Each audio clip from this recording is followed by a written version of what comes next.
IPL 2025 में वैभव सूर्यवंशी ने शानदार प्रदर्शन किया। अब सवाल यह है कि क्या वह अगले आईपीएल में राजस्थान रॉयल्स से बाहर हो जाएंगे? ये एक बहुत बड़ा सवाल है।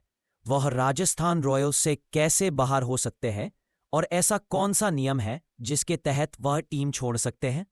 चलिए इसे समझते हैं। दरअसल वैभव सूर्यवंशी इस आईपीएल की सबसे बड़ी खोज रहे हैं। 14 साल के इस लड़के ने आते ही धूम मचा दी। आईपीएल में सबसे कम उम्र में शतक बनाया और बात सिर्फ एक शतक पर ही खत्म नहीं हुई। उन्होंने कई बेहतरीन पारियां खेली।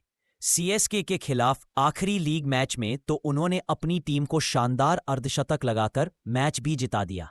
आज हर तरफ इस खिलाड़ी की चर्चा है और हर कोई उनकी तारीफ कर रहा है कि 14 साल की उम्र में इतना अच्छा खेल रहा है। सोचिए थोड़ा और बड़ा होगा तो कितना कहर बरपा देगा।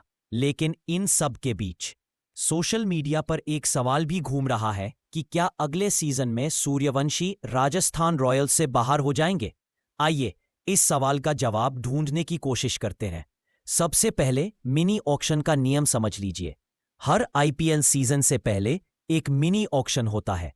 ये मेगा ऑक्शन की तरह 3 साल में एक बार नहीं होता, बल्कि जब भी मेगा ऑक्शन नहीं होता तो मिनी ऑक्शन ही होता है। आईपीएल के मिनी ऑक्शन के दौरान इस बात की संभावना हो सकती है कि वैभव सूर्यवंशी राजस्थान रॉयल्स से बाहर हो जाएं। लेकिन यह कैसे हो सकता है, इस पर भी गौर करना जरूरी है। अब समझते हैं कि मिनी ऑक्शन में होता क्या है। दरअसल मिनी ऑक्शन में खिलाड़ियों को रिटेन करने की मेगा ऑक्शन जैसी कोई सीमा नहीं होती है। इसमें टीमें कई खिलाड़ियों को रिटेन कर सकती हैं। यही वजह है कि इस ऑक्शन में कम खिलाड़ी ही बिकते हैं और यह एक ही दिन में खत्म हो जाता है। राजस्थान रॉयल्स ने सूर्यवंशी को 1 करोड़ 10 लाख में लिया था। अगर वे उतना ही पैसा देकर उन्हें रिटेन करते हैं तो ठीक है, लेकिन अगर वे ऐसा नहीं करते तो उनके शानदार खेल को देखने के बाद अब हर टीम उन्हें ऑक्शन में खरीदना चाहेगी। अगर मिनी ऑक्शन में ऐसा होता है और राजस्थान उन्हें रिटेन नहीं करती, तो फिर अपने फैसले को पलटने के लिए राजस्थान के पास RTM right to match card भी नहीं होगा। हालांकि ऐसी कोई खास वजह नहीं दिखती कि राजस्थान रॉयल्स वैभव सूर्यवंशी को रिटेन न करे। लेकिन अगर किसी वजह से राजस्थान रॉयल्स उन्हें रिटेन नहीं करती है तो वैभव सूर्यवंशी की चांदी हो सकती है। या फिर वैभव खुद भी राजस्थान रॉयल्स से कह सकते हैं कि मैं रिटेन नहीं होना चाहता, मैं ऑक्शन टेबल पर जाना चाहता हूं। अगर खिलाड़ी की मर्जी नहीं होगी तो फ्रेंचाइजी चाहकर भी कुछ नहीं कर सकती। उसके बाद उन्हें ऑक्शन टेबल पर आना होगा और फिर उन्हें खरीदने के लिए बहुत सारी टीमें मौजूद रहेंगी। मिनी ऑक्शन के दौरान टीमों के पास ट्रेड विंडो का भी विकल्प होता है। यह विंडो 2 बार खुलती है, एक आईपीएल सीजन खत्म होने के 1 महीने बाद से लेकर मिनी ऑक्शन शुरू होने से 1 हफ्ते पहले तक। यानी अगर आईपीएल सीजन जून के पहले हफ्ते में खत्म होता है तो जुलाई के पहले हफ्ते से ट्रेड विंडो शुरू हो जाएगी, जो मिनी ऑक्शन आमतौर पर नवंबर-दिसंबर में से 1 हफ्ते पहले तक जारी रहेगी। वहीं दूसरी बार मिनी ऑक्शन खत्म होने के बाद से लेकर नए सीजन के शुरू होने से पहले तक भी ट्रेड विंडो एक बार फिर से खुल जाती है। यानी मिनी ऑक्शन खत्म होने के बाद से ट्रेड हो सकते हैं।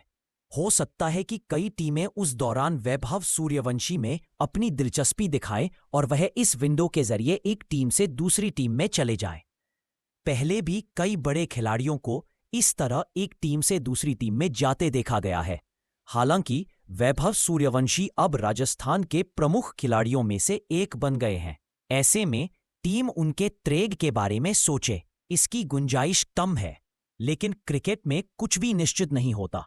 जब तक आखिरी नतीजा नहीं आता तब तक उम्मीदें खुली रहती है। इसी तरह अगर वैभव सूर्यवंशी अपनी वैल्यू बढ़ाना चाहेंगे और उन्हें ज्यादा पैसा चाहिए होगा और वह समझेंगे कि 1 करोड़ से काम नहीं चल रहा है, अगर मैं ऑक्शन टेबल पर जाता हूं तो मुझे 5 से 6 करोड़ मिल जाएंगे। आखिरकार हर खिलाड़ी को पैसा चाहिए होता है, पैसा किसे नहीं भाता, तो वह अपने टैलेंट के बलबूते उस पैसे को पा सकते हैं। फिर वह राजस्थान से कह सकते हैं कि या तो आप मुझे 4-5 करोड़ में रिटेन कीजिए, मेरी सैलरी बढ़ा दीजिए, या फिर मुझे ऑक्शन टेबल पर जाने दीजिए। वहां अगर कोई टीम मुझे खरीदती है तो मुझे ज्यादा पैसे मिल जाएंगे। इस जरिए वैभव सूर्यवंशी राजस्थान रॉयल्स से बाहर हो सकते हैं। अब आप बताइए, आपके मुताबिक क्या होना चाहिए? आपको ये खिलाड़ी कैसा लगा? जो भी आपकी राय हो, कमेंट करके जरूर बताइए।